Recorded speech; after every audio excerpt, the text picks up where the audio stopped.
Voltando. Corta.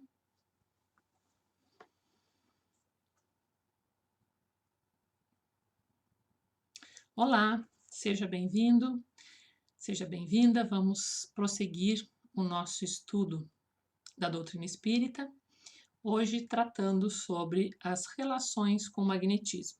Assim como nós fizemos no capítulo 1, quando falamos sobre o que era o panteísmo, que estava citado e referido no capítulo, assim faremos ao longo desse estudo com todas as ciências, os conhecimentos ou ramos da filosofia que tenham interferência direta nas questões.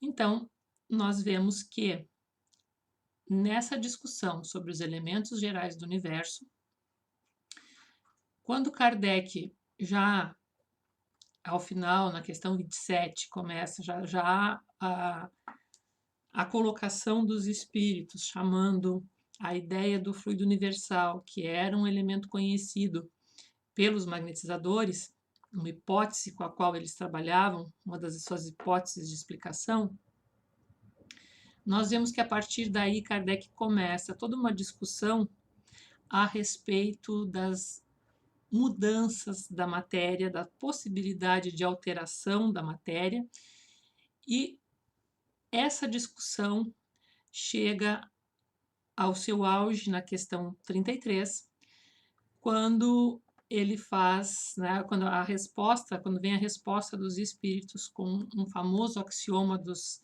magnetizadores do tudo está em tudo.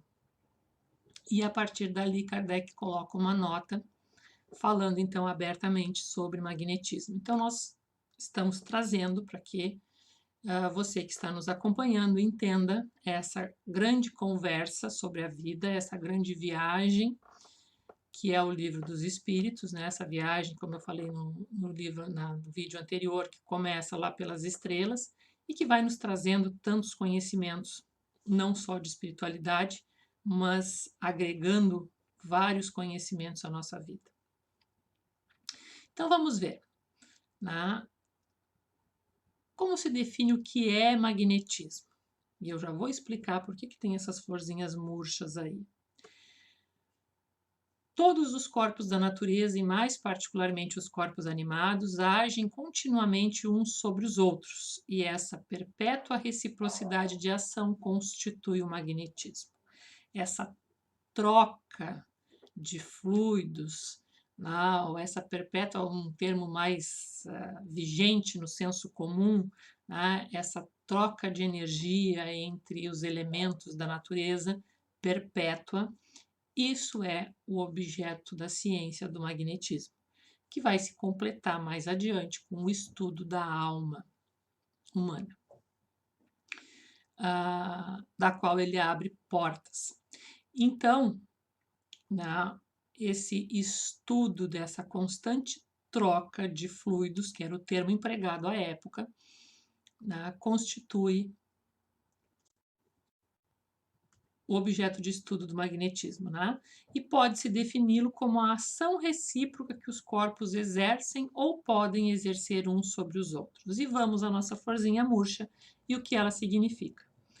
Com certeza, grande parte de vocês, se não todos, já observaram aquele chamado fenômeno que popularmente se chama do olho gordo, que se atribui à pessoa ser invejosa, que se diz que ela lançou energias ruins sobre alguma coisa.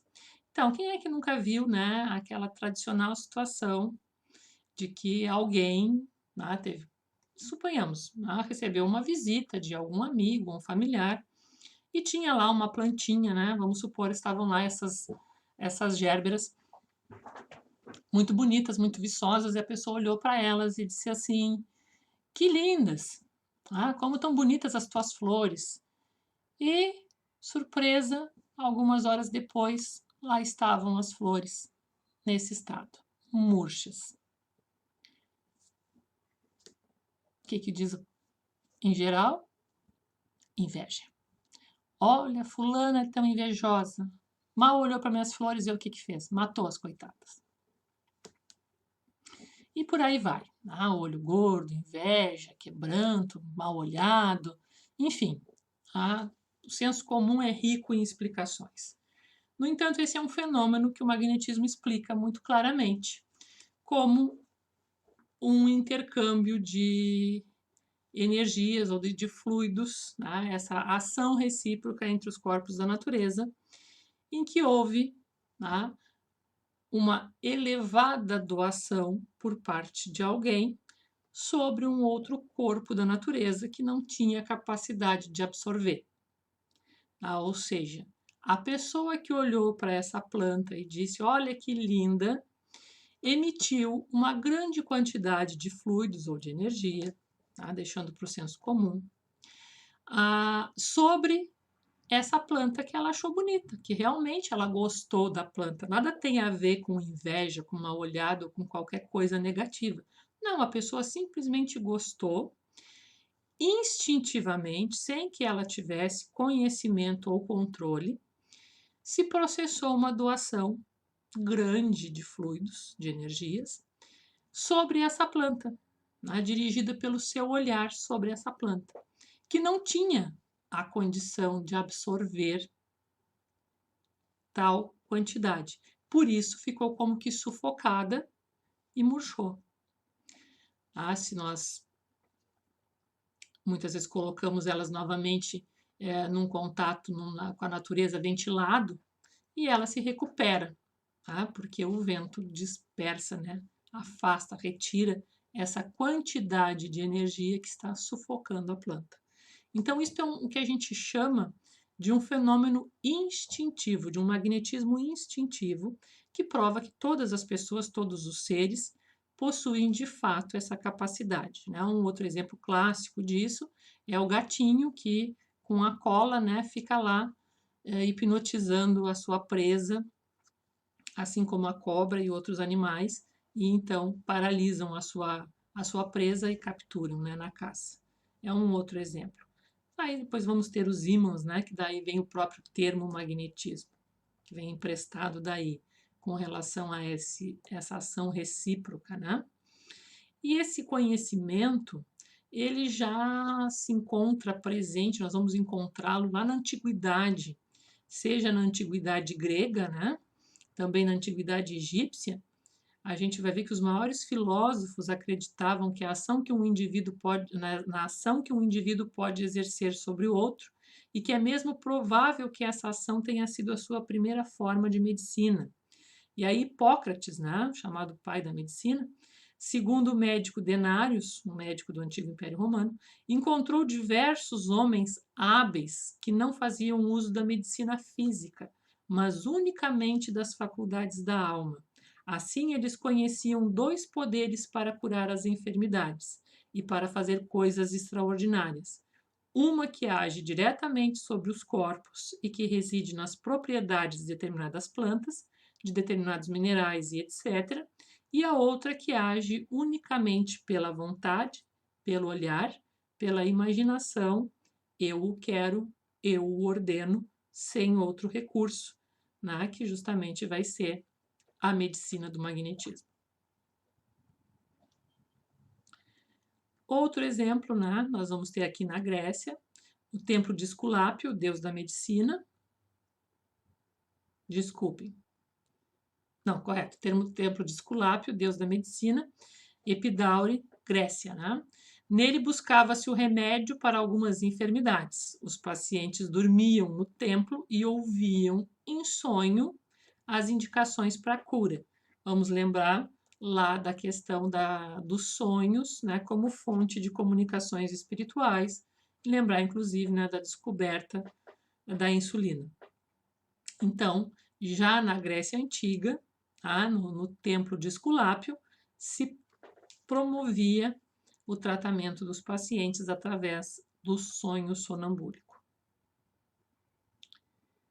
Um outro exemplo, e aí nós temos vários já de conhecimento público, a questão da imposição de mãos para a cura dos enfermos, que era como se chamava no Oriente Médio.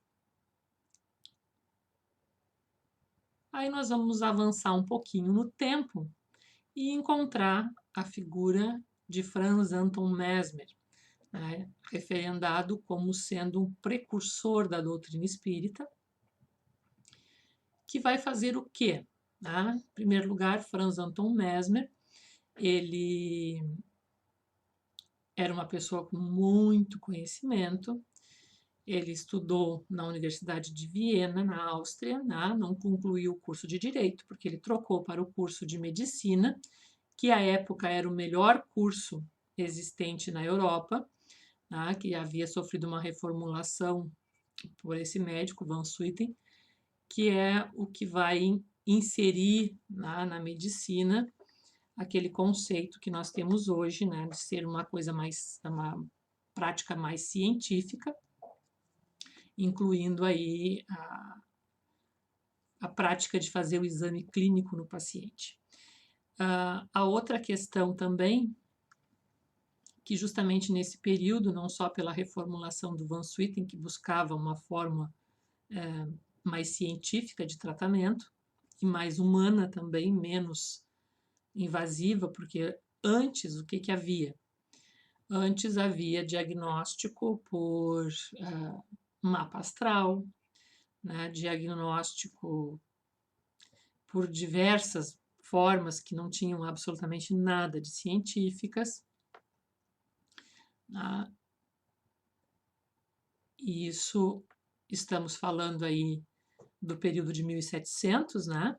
Então, o Mesmer se doutora, né, em 1776 e a sua tese, a dissertação físico-médica da influência dos planetas, né, do influxo planetário. E aí, justamente, é onde ele emprega pela primeira vez o conceito de fluido universal que nós referimos no nosso vídeo anterior, né, como não sendo uma criação dos espíritos, mas eles puxando a discussão do magnetismo. Então, a tese de doutorado de Mesmer em medicina, envolvendo essa influência, né, dos planetas na saúde humana e essa interferência do fluido universal, a existência desse fluido universal. Em 1776, o Mesmer retoma as ideias de Hipócrates, afirmando que o magnetismo animal e a vis medicatrix naturae eram a mesma coisa. Essa expressão latina significava a crença que já os antigos tinham de que na natureza havia uma energia, um fluido capaz de curar. Então, Mesmer retoma essas ideias, né, buscando essa forma natural, essa via natural de tratamento de cura empregada lá na antiguidade, que se manteve oculta durante a Idade Média, por isso até hoje, né, o magnetismo ainda é tratado como ciência oculta. E ele vai fazer o tratamento de Francisca Sterlina, né, conhecido como sendo o primeiro tratamento por magnetismo, segundo a forma proposta por Mesmer, né, e já nesses anos de 1700. No entanto, o que Mesmer faz? Como médico, como uma pessoa que pertencia a uma elite intelectual da época, ele busca que a sua forma de tratamento tenha o reconhecimento da academia, o reconhecimento das universidades da época, o reconhecimento científico. E aí é que começa a decepção da sua vida, porque esse reconhecimento científico ele não conseguiu, embora nenhuma das suas curas, das curas que ele realizou empregando esse método tenham sido contestadas. Ele não conseguiu o reconhecimento científico da sua prática.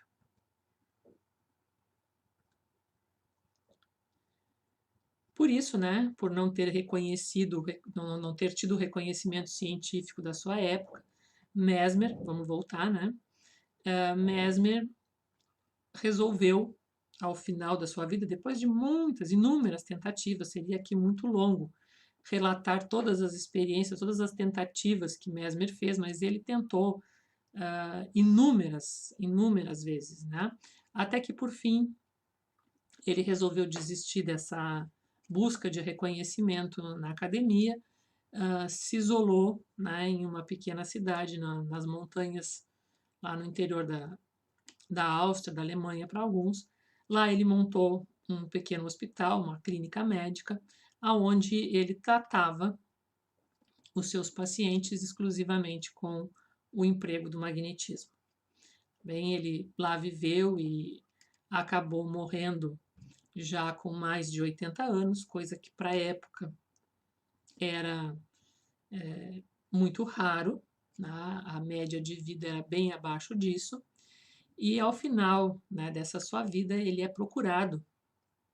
Então já estamos avançando nos anos 1800, né, ele é procurado por médicos que desejam, né, conhecer mais do seu método de tratamento, do seu método de cura, e ele repassa para esses médicos, tá, resumidamente, o que se chamam de seus aforismos, né? Ele escreve pequenos, seriam panfletos, né, das suas práticas, das suas técnicas, e se recusa a atender o pedido desses médicos que desejam que ele volte e que retome, né, a busca por reconhecimento dessa prática. Ele simplesmente entrega esses panfletos a esses médicos e se recusa ao retorno e acaba morrendo nessa cidadezinha. Inclusive, o túmulo dele é um dos locais muito bonitos e muito visitados. Fica a dica aí para procurar conhecer um pouco mais sobre Mesmer, que é um dos precursores da doutrina espírita e que ele retoma, né, ele traz, após, vamos dizer assim, a Idade Média, em que ficou restrito os conhecimentos do magnetismo a um pequeno número de ocultistas, Mesmer retoma, busca esse conhecimento, tá? Vai lá às fontes da antiguidade, busca todos esses ocultistas da Idade Média e traz, nos anos de 1700, uma proposta de tratamento médico apresentado em universidade, em faculdade de medicina, né, com a qual ele conseguiu o seu doutorado, da prática do magnetismo voltado à saúde. Justamente daí nós vamos ter a prática do que, resumidamente, nós chamamos dos passes nas casas espíritas, né? Os passes são os movimentos que o magnetizador faz para transmitir este fluido, esta energia curativa existente em toda a natureza e que se elabora pelo magnetizador.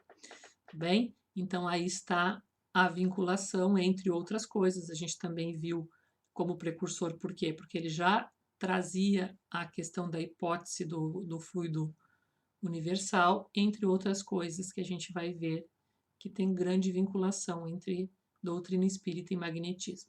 Aí nós vamos encontrar aqui já no século XIX, em que nós temos um auge do magnetismo na Europa e também temos referências do magnetismo aqui no Brasil, a figura que está aí do Barão do Poté, um dos grandes magnetizadores, segundo os magnetizadores clássicos, os maiores magnetizadores do século XIX, em que ele, na sua obra, relata como estava o magnetismo no século XIX. Então está aí o Barão Jules Denis du Poté de Sanevoy, que viveu na França de 1796 a 1881 e, como a gente disse, foi um grande expoente do magnetismo animal, que era como Mesmer denominou. Ele foi editor do Propagador do Magnetismo Animal, era um jornal, do Jornal do Magnetismo, e também foi dirigente da Sociedade Mesmeriana, que eram grupos que formavam-se sociedades para a prática do magnetismo, congregando magnetizadores. Ele consagrou-se ao seu trabalho como magnetizador no Hotel Dieu, que é um hospital público de Paris, ainda em atividade, um dos maiores hospitais públicos da cidade de Paris, que fica próximo da Catedral de Notre-Dame. Nós temos aí uma parte da fachada atual, né, do Hotel Dieu, onde ocorriam muitos trabalhos de magnetismo, muitos saraus de magnetizadores, né, que era também uma maneira muito usada no século XIX para divulgação de conhecimentos.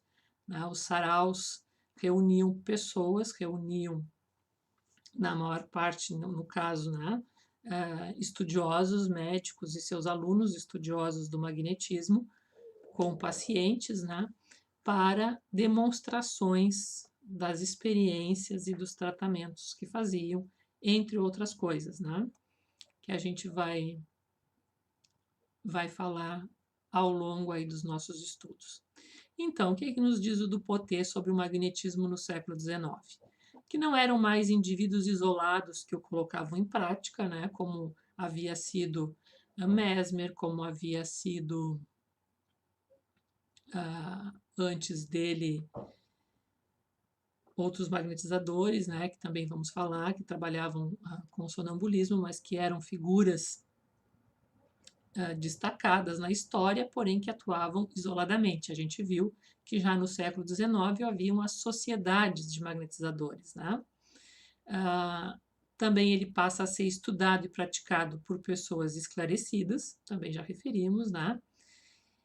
Que passam também a proceder de forma fria ao seu estudo. Então, tratado como um conhecimento a ser buscado e ampliado.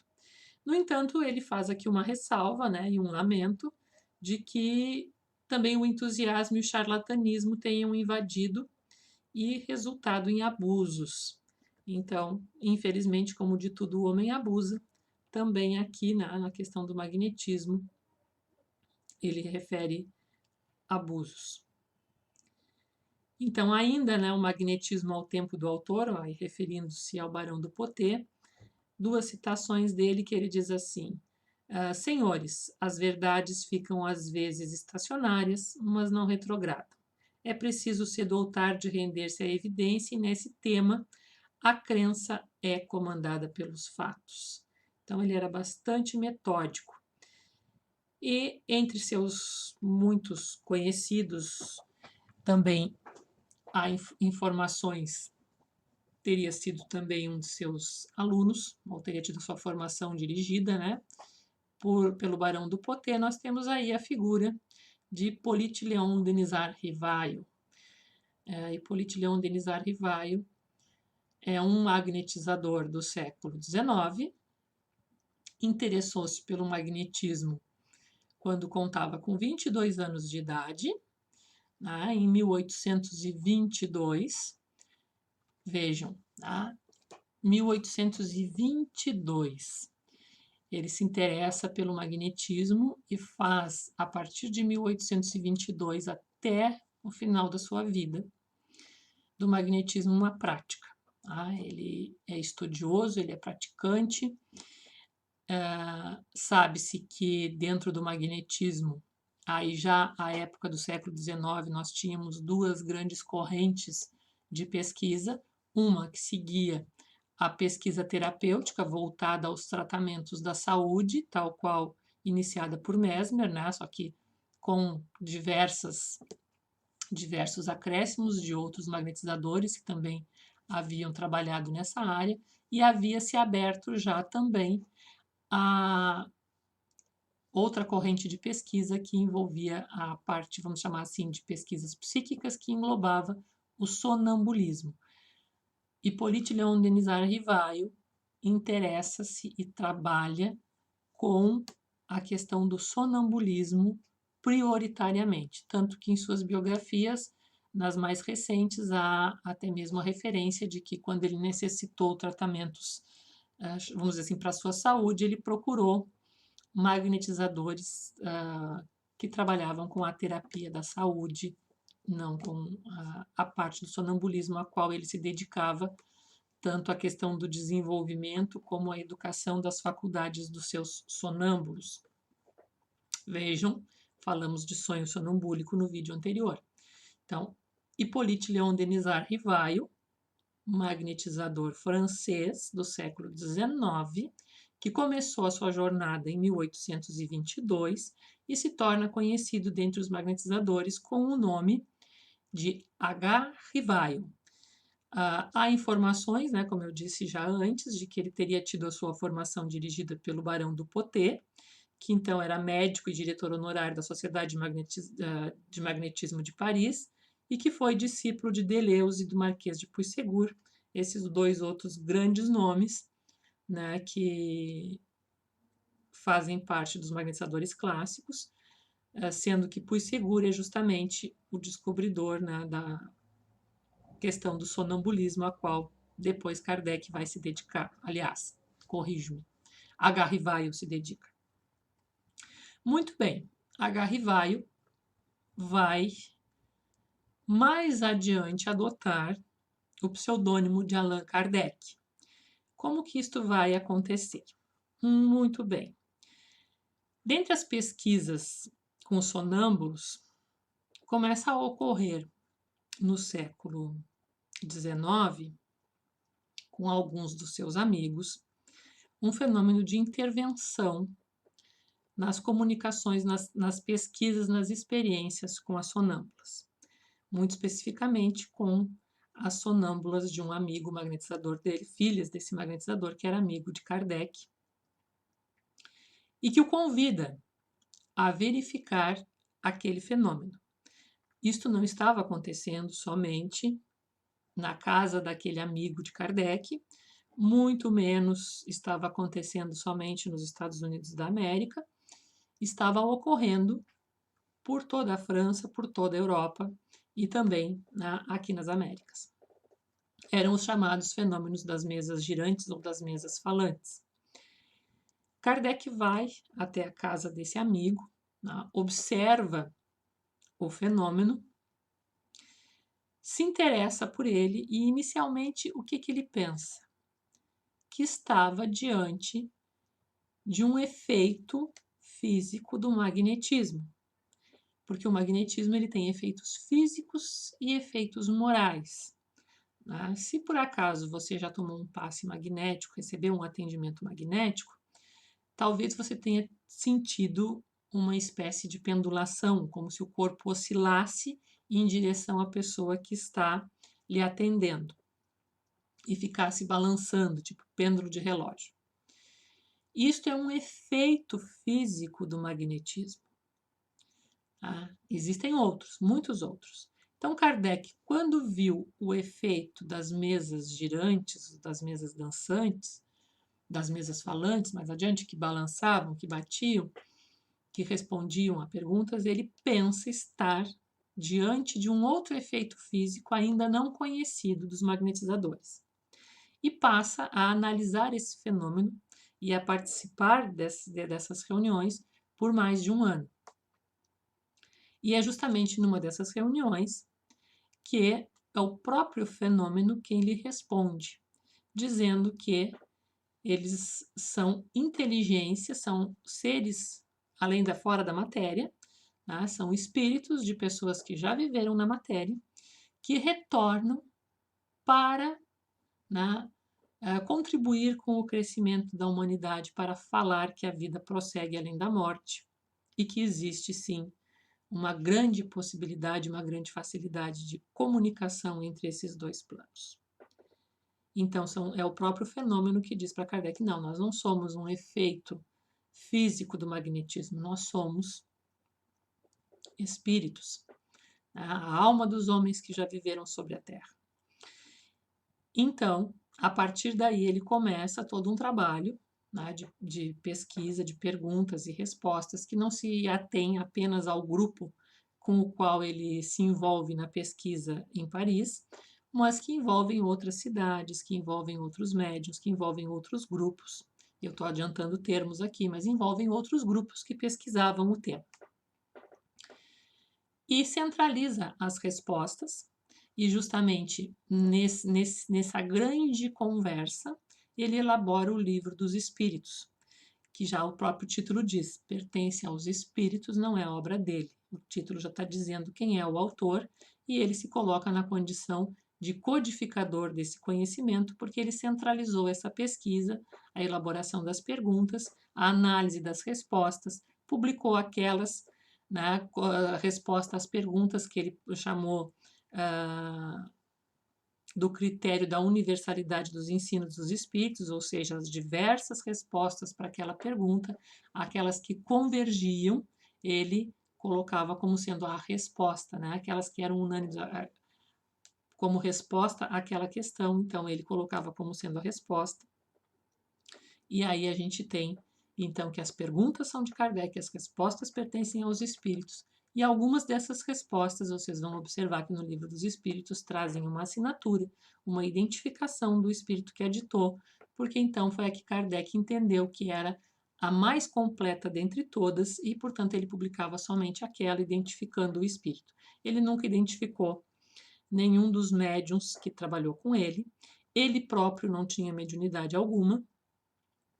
Não há registros, né, de que houvesse tido algum tipo de fenômeno mediúnico na sua vida. Apenas uma única referência é feita de que quando ele elaborava um dos seus ensaios teóricos, que também compõe o Livro dos Espíritos e também se vê em outras obras, né, da codificação, que são 5, ele ouviu batidas no escritório em que ele trabalhava.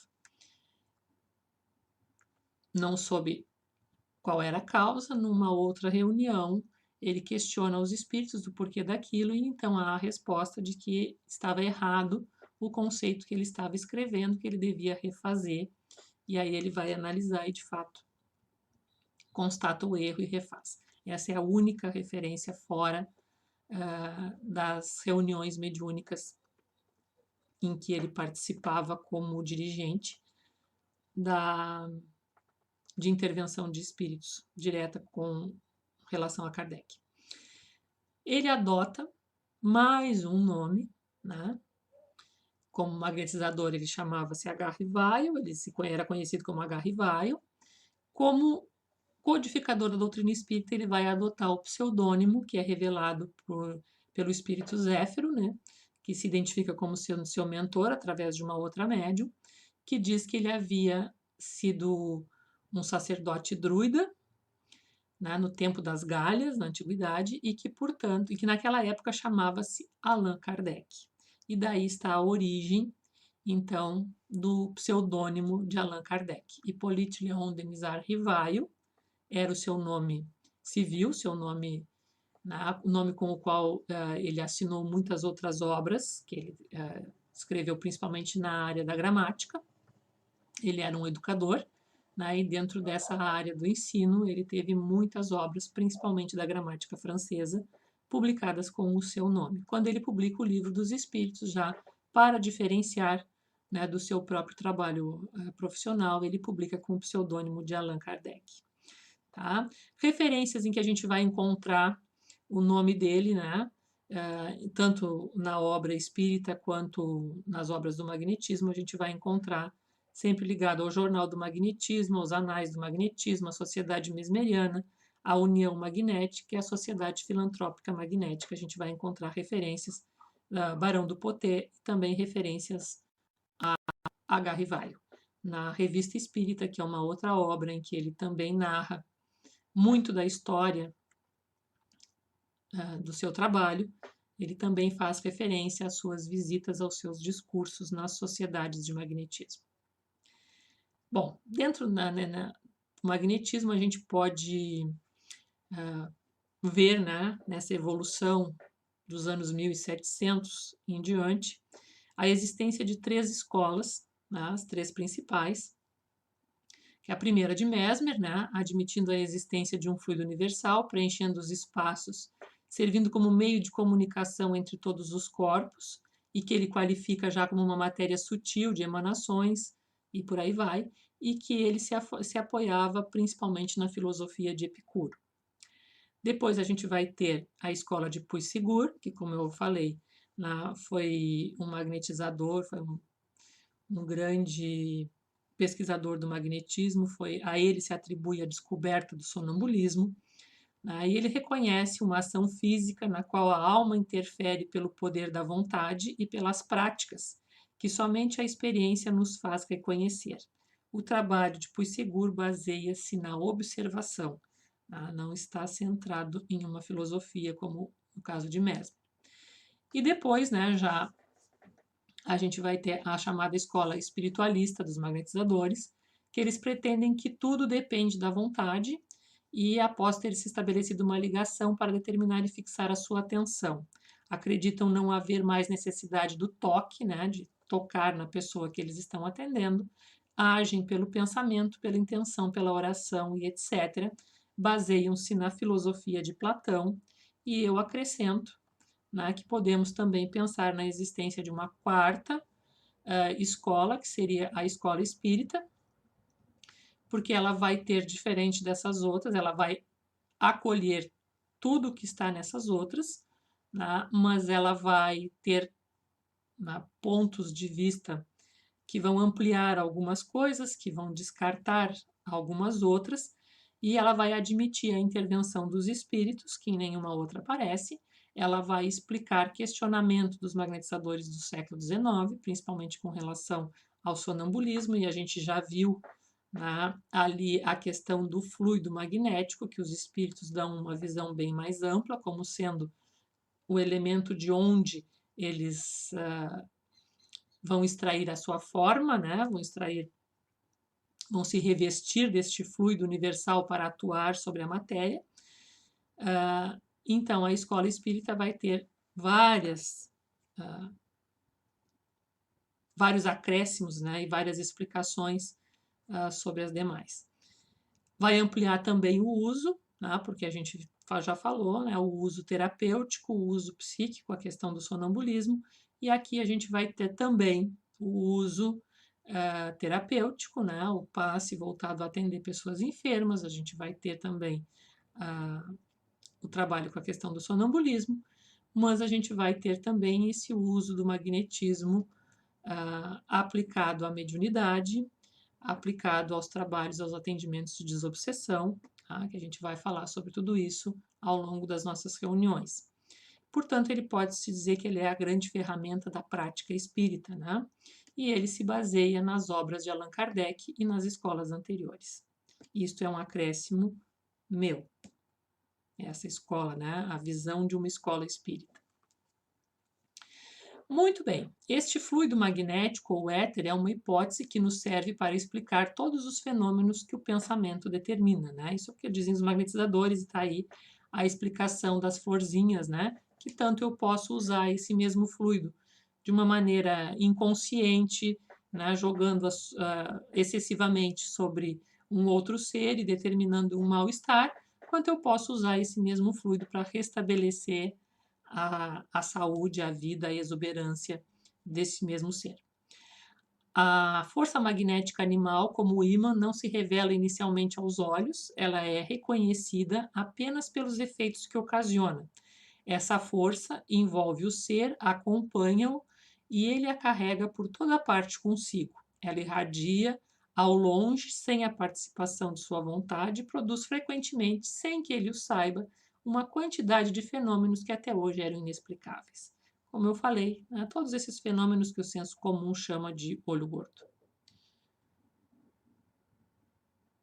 Então, vamos voltar às discussões sobre a questão da matéria, porque, como eu falei no início do vídeo, esse tema das possibilidades de modificação da matéria era muito caro aos magnetizadores e por isso Kardec faz uma série de questões que vão levar a discutir pontos centrais do magnetismo. Por isso essa grande relação e por isso a inserção desse tema inicial, para vocês terem uma ideia do que se fala quando se trata de magnetismo e que nós vamos ir ampliando conforme ele vá surgindo, a gente vai trazendo as duas posições.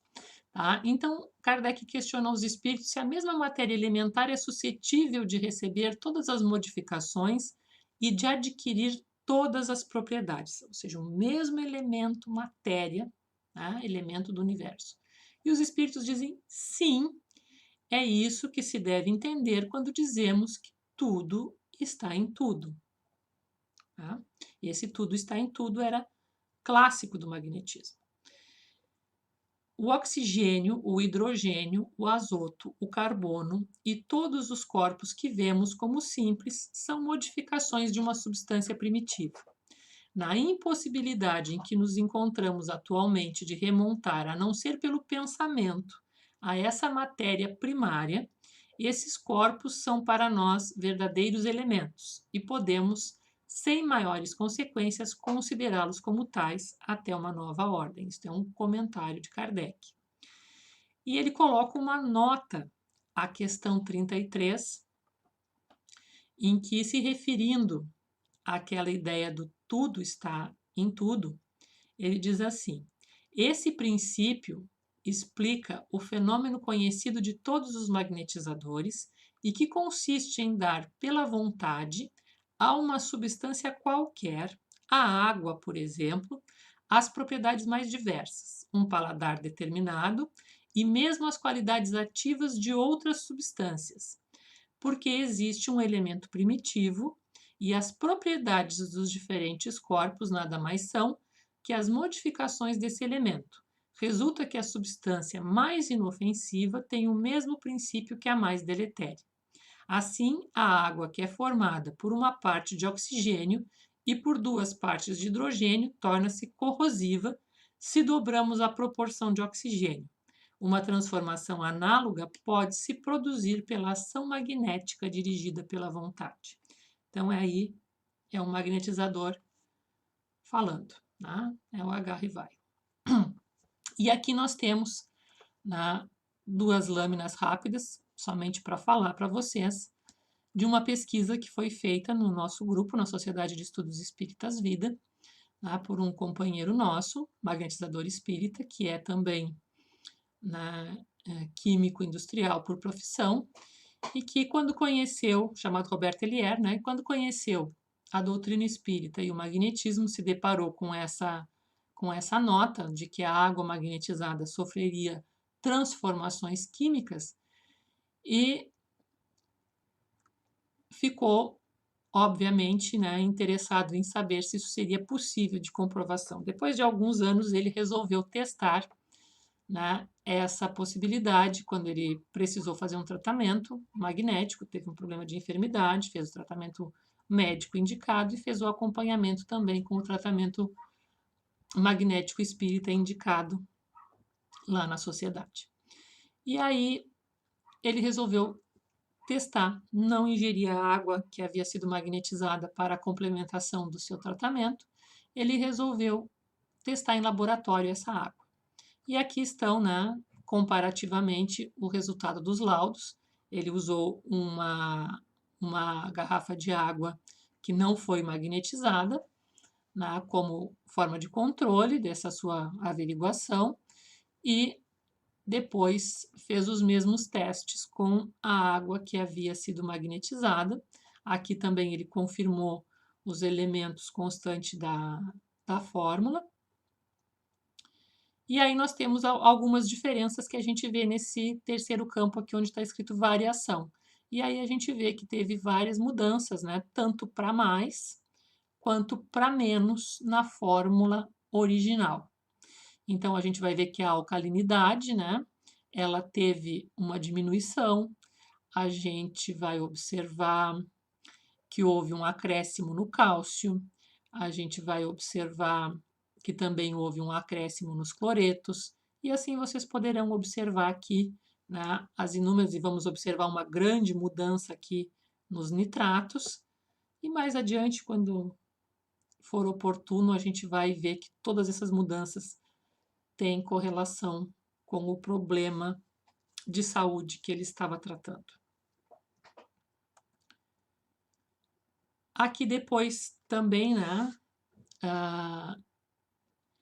após esse primeiro resultado em que o nosso amigo Roberto constatou que houve alteração, ele resolveu fazer um outro teste, sem que também ninguém soubesse, apenas ele, né, desmineralizando, ou seja, ele pegou uma água mineral, retirou todos os minerais dessa água, tornou ela imprópria para consumo e trouxe para ser magnetizada pela pessoa que o atendeu.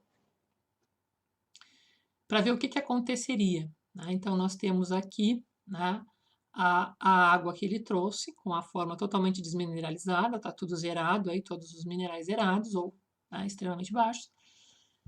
E aí ele leva depois da magnetização para o laboratório novamente e faz os mesmos testes para avaliar como estão esses elementos. E aí vocês vejam o incrível salto que eles tiveram, né? Eles praticamente retornam a uma fórmula de água tratável, de água apta para consumo e também mantém algumas alterações, como a gente viu, né? Chamou a atenção para vocês aqui do nitrato, que se mantém elevado, assim como se mantém diminuído outros elementos e elevado outros, conforme o anterior.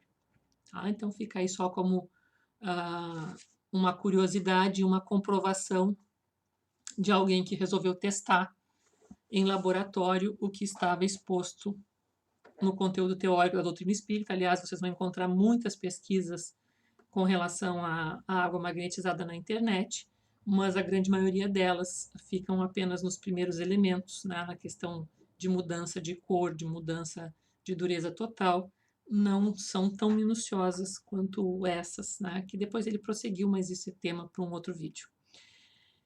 Então, voltando de novo, né, a ponderabilidade da matéria, né, óbvio, a ponderabilidade não é um atributo da matéria em sua forma mais sutil, o fluido universal, portanto, ele não tem peso. Tá? E a gente vai ver aqui que as afirmações, né, que a matéria é formada de um só elemento primitivo, afirmações dos espíritos, né, que as diferentes propriedades da matéria são resultado das modificações sofridas por suas moléculas elementares e que dos diferentes arranjos moleculares também vão ser os diferentes sabores, odores, cores, sons, qualificações venenosas ou salutares. Tá? Ok, isso é já conhecido, bem conhecido pela ciência atualmente, todos nós entendemos perfeitamente. E aqui a gente só colocou um exemplo, né, que os mesmos elementos, o H2O, a fórmula da água, os mesmos elementos com outra disposição vão transformar-se em água oxigenada, ou chamado aqui nessa parte de baixo, essa outra forma. Então, a forma da água e a forma da água oxigenada. E aí, nessa área de pesquisas, né, dessa parte ínfima, parte mínima da matéria, a gente tem também atualmente muitas inovações científicas. Entre as mais recentes e as mais importantes, né, que receberam o Nobel em 2017, o Nobel de Química, a gente tem a invenção da microscopia crioeletrônica, né, que ela é uma das formas capazes de revelar as estruturas moleculares, né, mais detalhadamente. E aí a gente tem aqui uma imagem, essa imagem é do Zika vírus, tá? E a gente tem a imagem com o que era permitido conhecer pela ciência em 2013, né, essa parte à esquerda aqui, né, que a gente vê que é bem mais, bem menos, digamos assim, bem menos detalhada. A imagem era como se via o Zika vírus com os instrumentos que se tinha em 2013 e a visão com essa inovação científica da microscopia crioeletrônica, em que a gente tem essa visão bem mais minuciosa, bem mais precisa do mesmo vírus, né? A resolução do momento presente. Aqui a gente vai só, né, como curiosidade, está aí o microscópio citado, né, a máquina. Como é que ela funciona?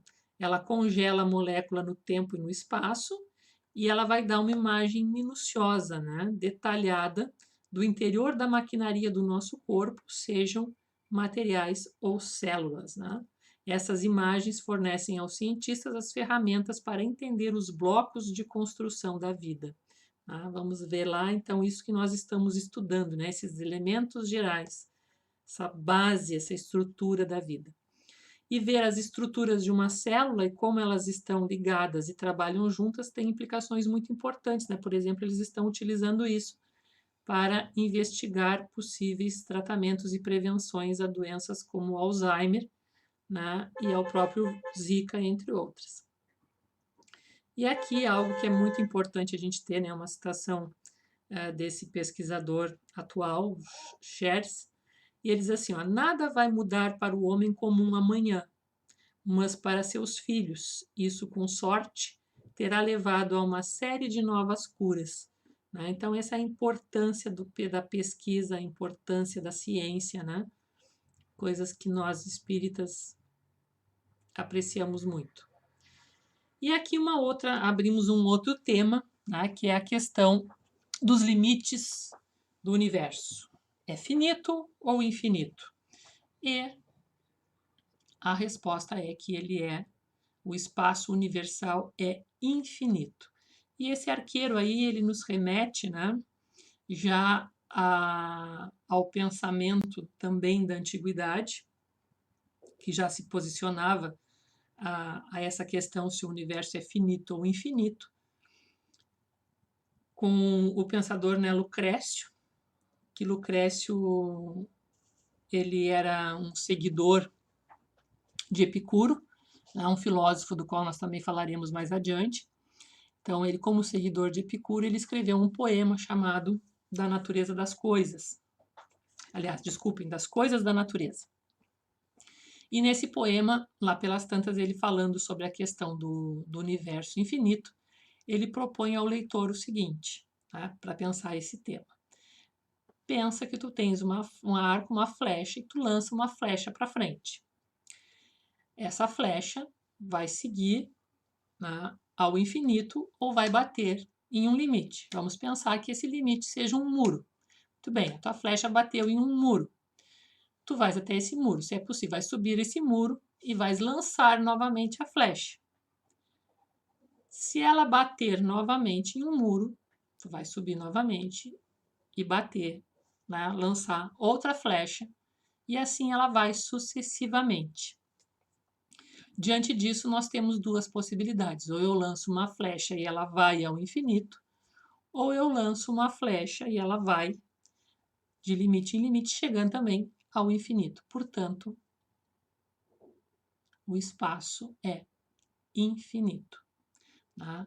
Essa proposta filosófica da antiguidade já fazia essa demonstração com essa ideia, né, das flechas que batem no limite e depois subindo, ultrapassado esse limite, se lança novamente, então há um outro espaço e esse espaço é infinito. E assim também se pronunciam os espíritos, dizendo que com relação ao espaço, o universo é infinito. Aliás, que o espaço universal é infinito. E aí, com relação, né, à matéria nesse espaço infinito, eles respondem a Kardec assim, ó, o que te parece vazio está ocupado por uma matéria que escapa aos teus sentidos e instrumentos. Lembrando que eles estão respondendo isso a 1857. Então, na cosmologia, né, isso agora já é um conhecimento atual, na cosmologia, a matéria escura é a forma postulada de matéria que não interage com a matéria comum nem consigo mesma, e ela só interage gravitacionalmente, e por isso sua presença pode ser inferida a partir de efeitos gravitacionais sobre a matéria visível, como estrelas, galáxias e aglomerados de galáxias. E hoje se tem que essa é a matéria mais abundante no universo, né? Essa matéria escura que está aí representada na nossa tela. Muito bem, com isso nós vamos ao nosso próximo encontro. Encerramos o estudo do capítulo 2 do Livro dos Espíritos. E o nosso próximo tema será a criação. Tá? Então, até breve. Aguardamos vocês para mais uma discussão.